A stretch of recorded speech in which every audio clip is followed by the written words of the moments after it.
Big wins. This is my little podcast where I express openly and freely express the little things in my life that are important to me, not necessarily important or big or even significant to anyone else really, or to the world. However, I'm grateful that I found a space online and other ways where I can express the little successes. Of course, eventually, as you know, many of my efforts have turned into actual businesses that are running now and other types of things. The other types of successes. However, the main thing I want to pinpoint here is how big, in tiny baby steps along the way and over time, none of it rushed, these little intentionalisms, intentions, and expressions and experiences I'm having and doing have led toward a great deal of my healing, a lot of healing I need in my life. If you know, you know. Today I want to focus on being in the moment, because I thought of this. I thought of it for a few days, and just to give you some current atmosphere, current environment, context, and of course now there's a bit of panic because of April 2nd's Liberation Day, of which, if you know me, I'm actually really happy about. But I see that a lot of people are panicking for all kinds of reasons, or we can also see people who are not really panicking, but they want other people to panic for other political reasons. But so right now, I would say we're in the wake or in the current atmosphere and climate of which there is panic since April 2nd. And please know that I am not in any panic mode at all. Even with all the Trump cuts, which I actually agree with practically, I don't really have any panic at all. And I want to talk to you about how I had been preparing for such things and how we can prepare for such things, prepare for such things that maybe the media calls calamity. Historically, however, it's actually the long game of industrial success, of which I know the U.S. will actually see. Anyway, so I'll revisit that, circle back to that concept of that particular type of panic. But first I want to talk about being in and living in the moment, even though this moment right now seems to be rattling a lot of people emotionally, mentally. Their mental capacities are worried about their nest eggs and their retirement funds, which is, many of them tied to actual stocks and going up and down, that whole thing. But anyway, I still want us to be living in the moment. Well, at least I will choose for myself to be someone who lives in the moment. And why do I say this? It's because there is such a savor, at least in my experience. I have been able to, since I was very, very young, savor a moment and stay there and linger there and gain so much experience from that savoring without rushing out of it. Culturally, Samoans like to do that. However, we also have the other part of us where we like to get things done, lickety-splickety, one thing after the other, get moving, don't just sit around and stand around. And that is in the middle of being in the heat of completing a task or several tasks or a duty or cleaning a home. If you know anything about Samoan, more traditional leaning Samoans, in their home and home cleaning, especially in the islands, mama don't play. There's always cleaning, wash the dishes. We've got a household of people There's the yard work. You got to pick up the leaves before they start decaying, and then and so there's always this movement and commotion of order and directed commotion. So it's not wildly it's not a wild happenstance that is of that phenomenon, makes up that phenomenon. You're finding that you will find that people just like to get things done in that Samoan sense of the word. The American lifestyle also requires that, and from similar angles, different perspectives, though, from that for sure. And so in me, I have that part of me as well, to get things done, cross the finish line. However, part of that order developed over the centuries for the Samoan people, you'll know, and it's in our linguistics, is that there is a time that outside of the regular daylight hours of completion of chores and tasks and works and scheduling, the whole 9 yards during the day, at night when tasks are finished, completed, there is a time in the earlier part of the evening, for example, where you go out and you play and you savor that moment in forms of after school, after work, physical leisure. You play community sport of some kind. There's rehearsals for dancing, if that's the latest project with whichever community or sub-community you're part of on the island. So there is a time and a place for that leisure in American Samoa practically every day, except for the Sabbath, of course. And of course, this is all before that designated community prayer time per village that happens. And then there's once again a reverence or solemnity that rings throughout and is enforced throughout that village for that night, should they hold a prayer time. So there is a time to get going, working, moving, progressing things along, to cross the T's, dot the I's. And then there's a time for leisure, and then there's a time to reflect and return back all our intentions and to refresh our reminders to avoid certain kinds of deity amnesia, to give thanks to the Lord. And then after that, there's even more leisure, hanging out at the house, lovers meet in secret at times at that time of the hour as well, late into the night or going into the early evening, and it's really, really dark. And then as the evening grows into late evening, of course, that's definitely a downtime. There are certain activities we do and activities we do not do any longer because the sun is fully down and asleep, quote unquote, as well. So I want to talk about living in the moment. Often I think of what I have done personally to live and to be in the moment and to not let what I need to feel escape me too soon from me. And so you could see, as I explained Samoan traditionalism, there are times that are designated for us to be in the moment, enjoy the moment. And I think many would assume it's that later part of the day, after school, after all the chores, after work, after the tasks are completed, after the errands are run.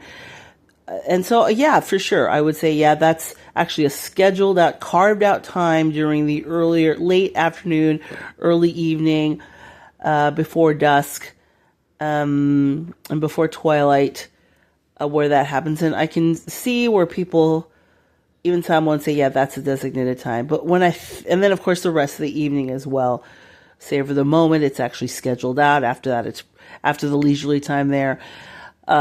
Late afternoon, early evening, it's prayer time. Okay, that's also a scheduled out, intentioned for that, back to the Lord. And then the rest of the evening, okay, quieter.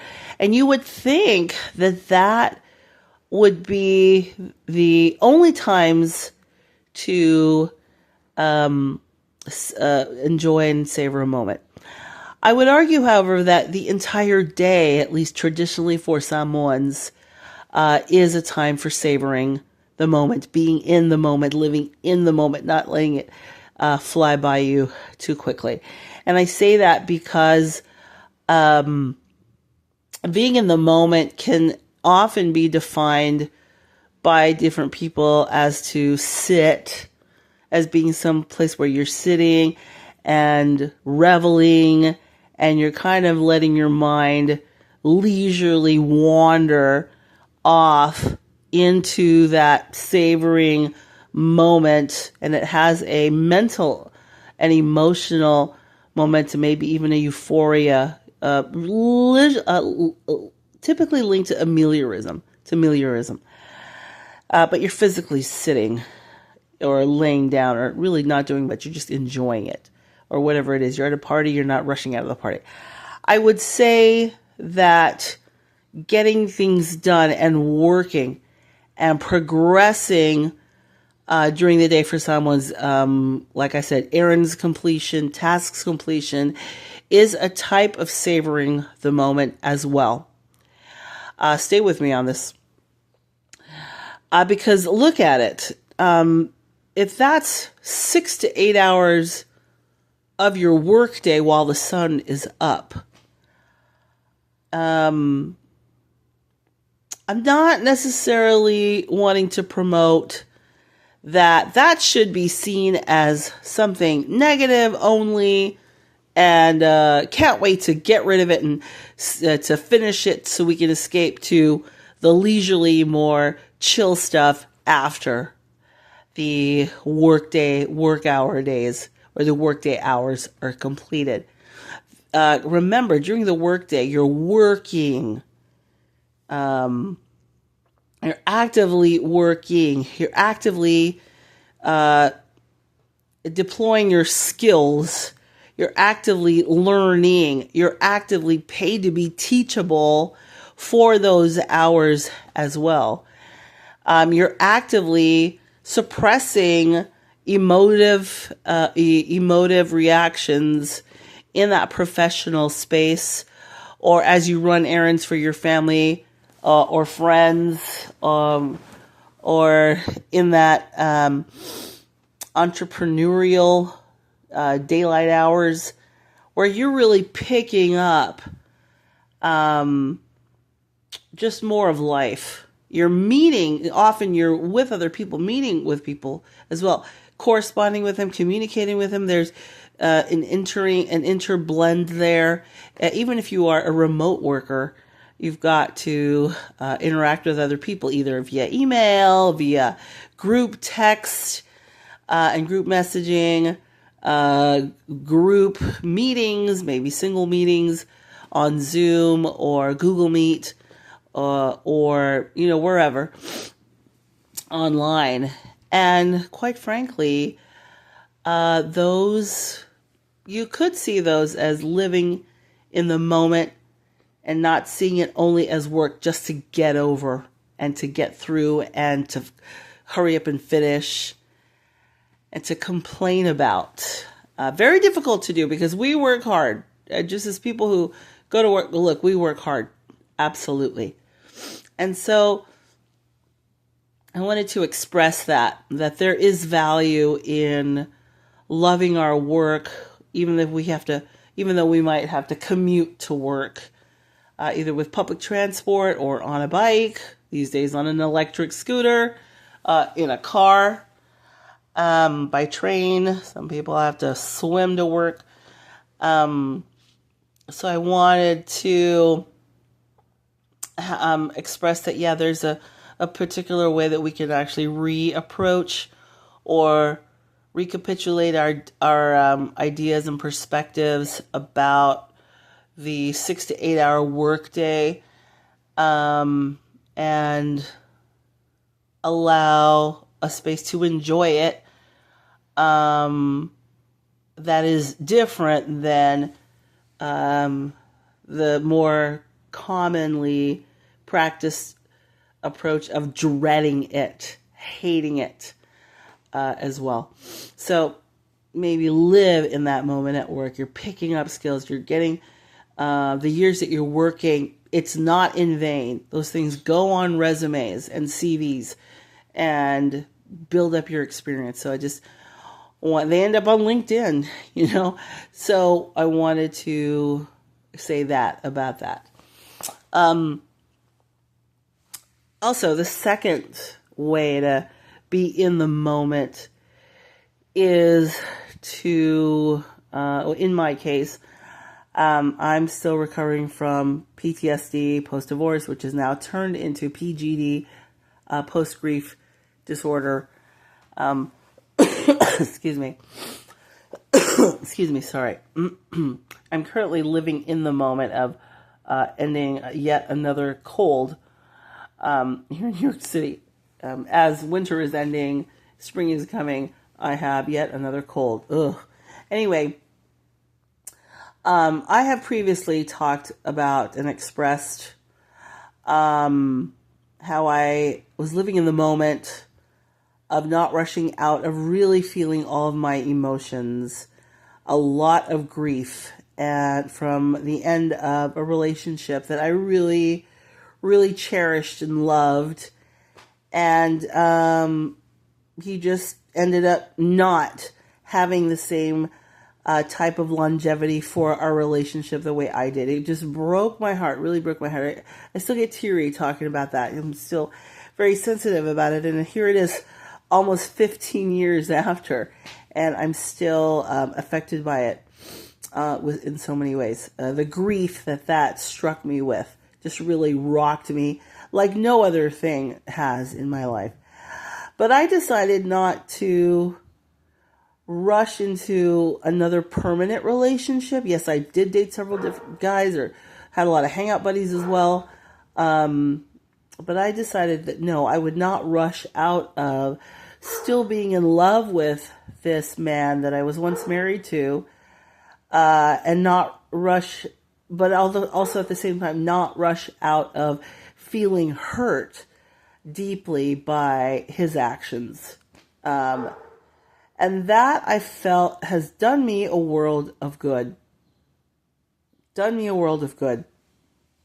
Because I felt like I had given myself time and space and even leisure, open leisure in the real estate of my mind to work and gain teachability in my emotional real estate and in my mental health real estate.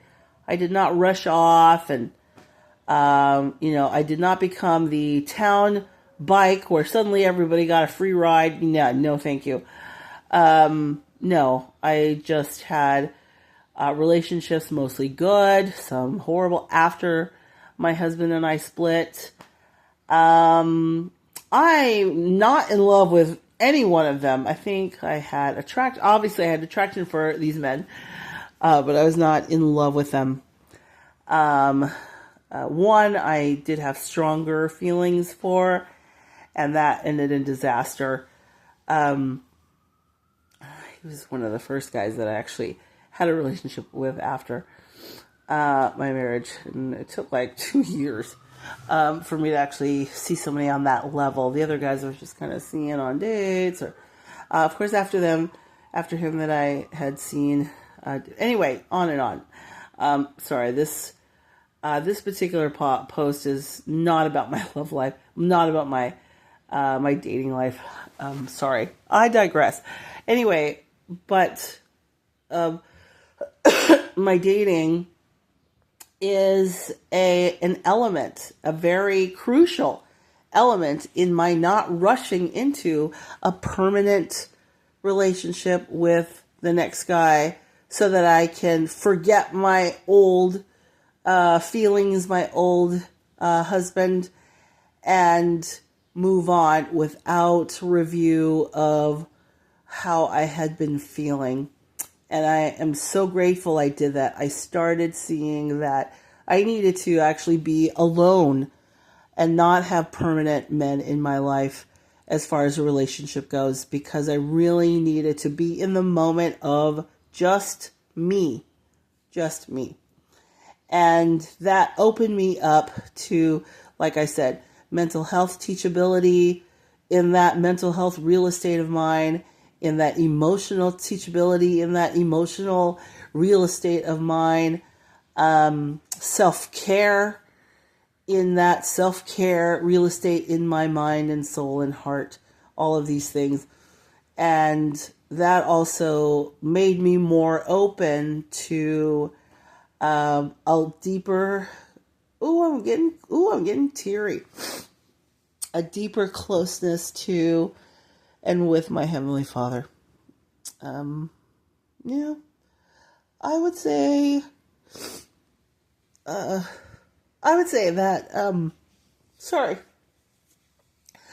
I would say that the atonement became the atonement of our Heavenly Father, Son, Jesus Christ, became very real to me. And I was always a church girl, but this thing in my adult life that really struck me, really had me depending on Jesus Christ. And really seeing that the atonement it's not for other people. The other people that need it more than me. I suddenly found that I was one of those other people. I became the other people that needed it more than me. And I needed to find solace in Jesus Christ, the one and only source to Heavenly Father, through the atonement.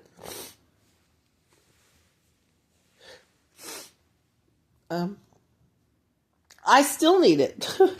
I still need it. I absolutely still need it.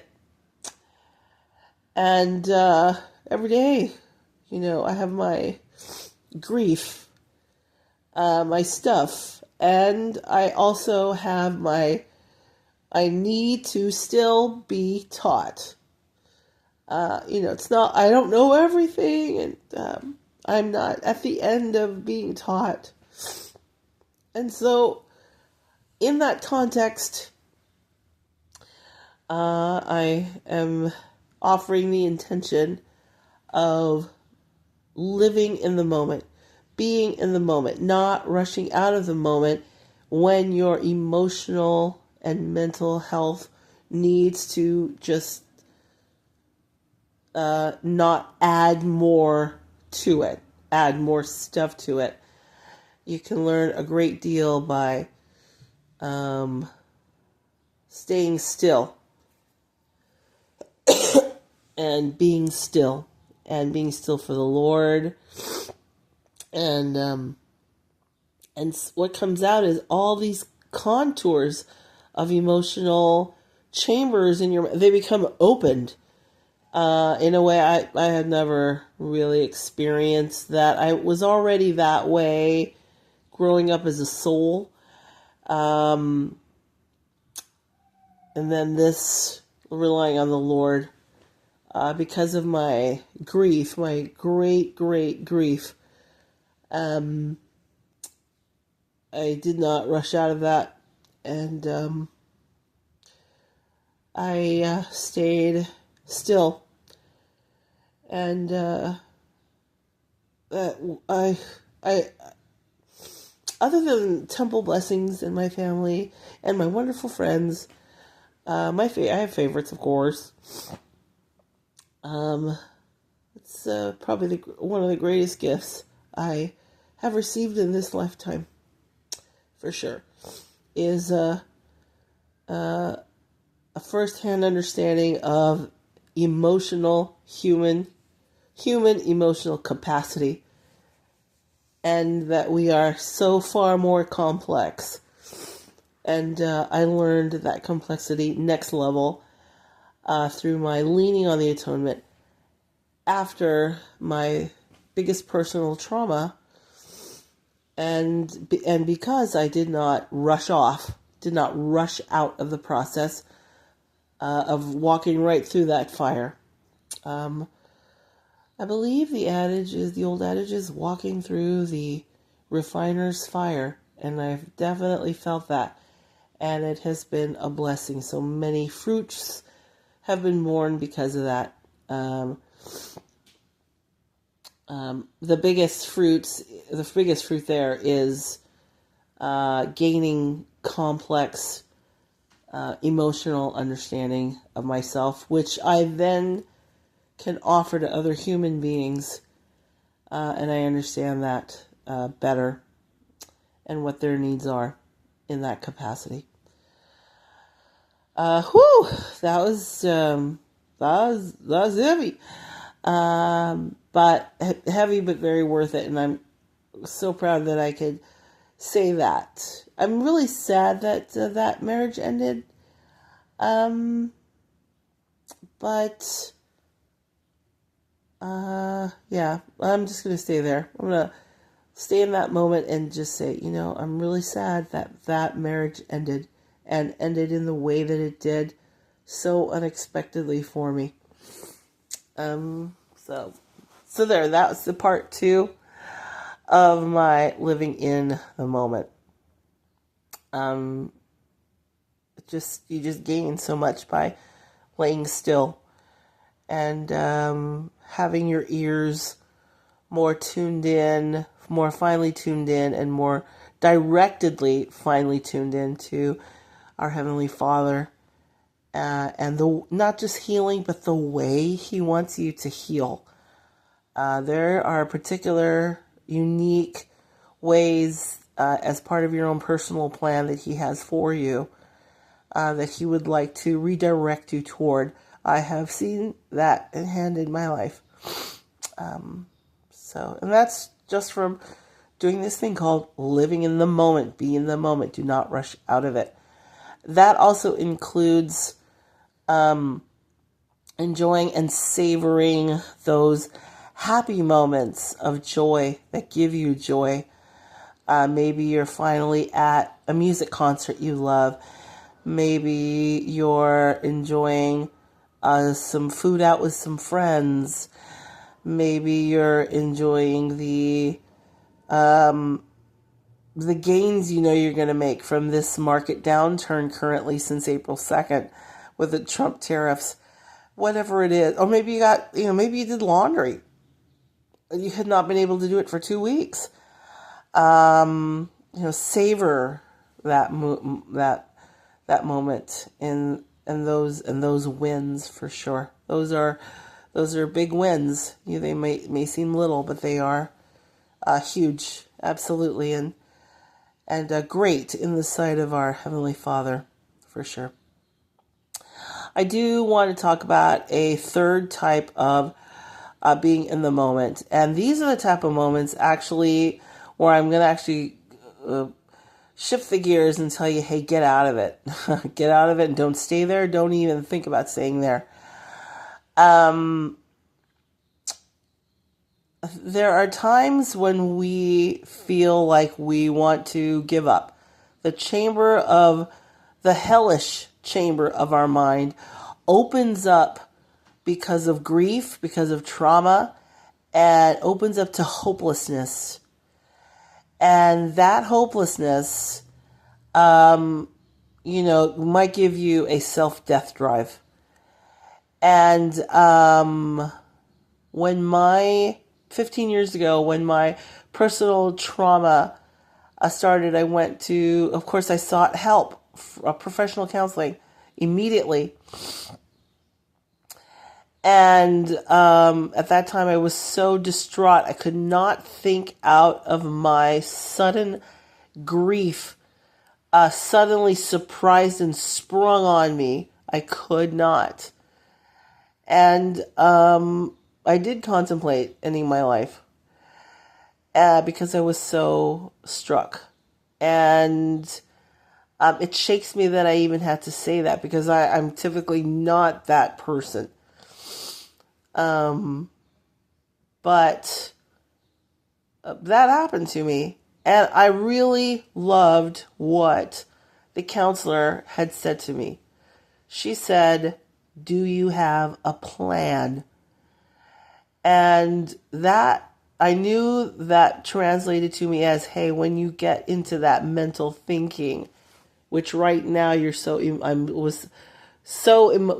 that time though, I meant right now, at that time I was so mentally and emotionally distraught, in my mind, where a lot of it, where it all counts, right?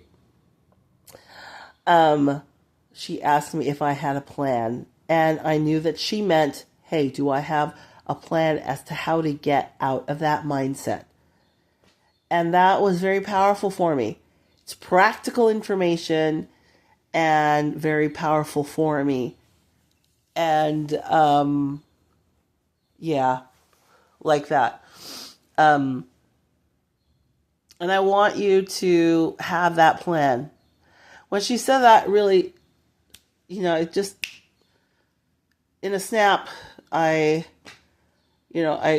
understood, and I thought of ways to counter what that sudden grief could do to me. And my life is more precious, is too precious to let grief win to end it. And that is a moment that once you're in, I want you to have a plan. This is it. Get out of it. Get out of it. What I like to do is, when I was having that issue 15 years ago, is pray. Pray to Heavenly Father and ask Him to be with you. And ask Him to be, oh shit, I'm crying again. Ask Him to be with you, to take that mindset away. You are too precious for anything to happen to you. Oh, I just get so sad what that tragedy did to me. And it's still alive in my mind and in my emotional history. It's still alive. And so I want you to have a plan to not live in that moment where your emotions take you on some runaway, don't let your sadness whisk you off on some runaway wild Mustang ride into oblivion. Have a plan. Get out of that moment. I mean, just get out of that moment. Okay? So that's contrasted from the first two. Live in that moment, savor it, let it teach you, enjoy it. Do not have panic in the moment. See positivity in the moment. In this particular case, though, if your mind is heading that way so fast, I want you to so fast get out of it. Rush out of it. That's right. You heard me. Mama, don't play. Okay? Rush out of it. Rush out of it. And you are so precious. And once you get through that moment, there are universes and galaxies to learn about beauty, about self-beauty and self-love in bigger ways than you thought. bigger ways than you thought. And Satan, he is the biggest betrayal king. He will betray you and tell you that it's worth losing. That's how he rolls. But he is not there pulling you out from where you are drowning. Our Heavenly Father is like always. And so I want you to pray to Heavenly Father in that time. Have a plan to do that. Whatever it is, have a plan of clarity. And get out of that negative moment. So, yeah. Okay, I want to go back to what I had started talking about in relation to the Trump market downturns, and what you can do to enjoy this moment, right? The markets, just took a nosedive. Right now it is. You also have to, I know that you guys already know that stock markets are not the entire economy. You guys know that. Markets go up and down. It's fine. If it stays down for a while, that's fine too. Bigger things are happening because of that. And I want you to enjoy a moment of what it could turn into, what the tariffs can turn into.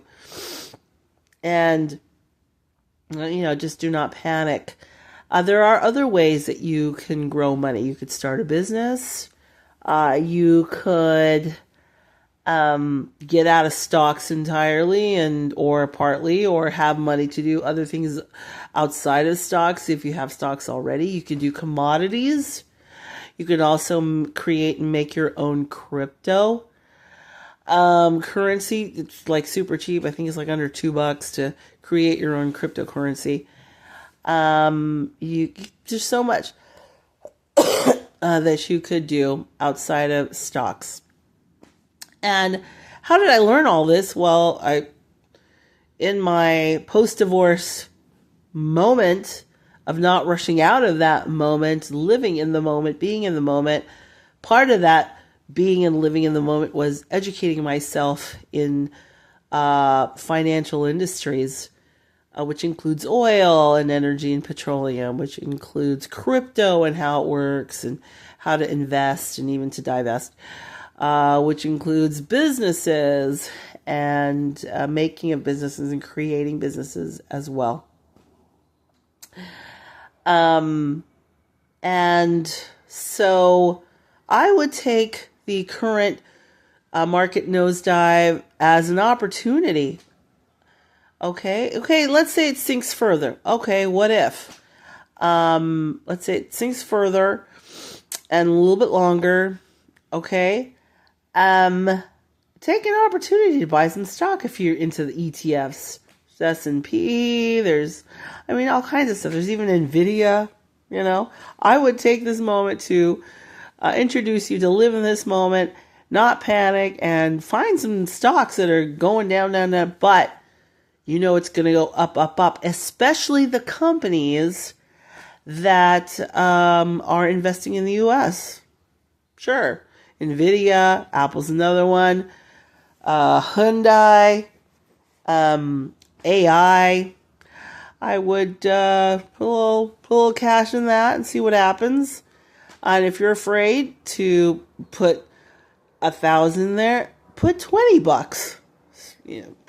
Put $20 down in that. But enjoy this moment. See what you can make of this moment for sure. And also we're seeing that it's a jab at Wall Street. because in this downturn, if Wall Street is getting slaughtered, well, see it as an opportunity for Main Street. How's that? That's you and me. Okay. And some of you who are in Wall Street, you too can also enjoy Main Street. So anyways, those are just some of my thoughts, on living in the moment. There are dangers of the wrong type of moment. And I definitely want you to rush out of. Get out of that. Have a plan. Get out of that. The other wonderful things, even traumas that you also may experience, instead of externally going out and rushing and trying to get over it, it could be a wonderful invitation to self-reflect and not rush out of that self-reflection time, even if it is going to take you years. I'm still 15 years out, and I'm still experiencing the effects of my post-divorce. So anyway, more to come. Thanks for joining. Little big wins. And hope to see you soon. Thanks again.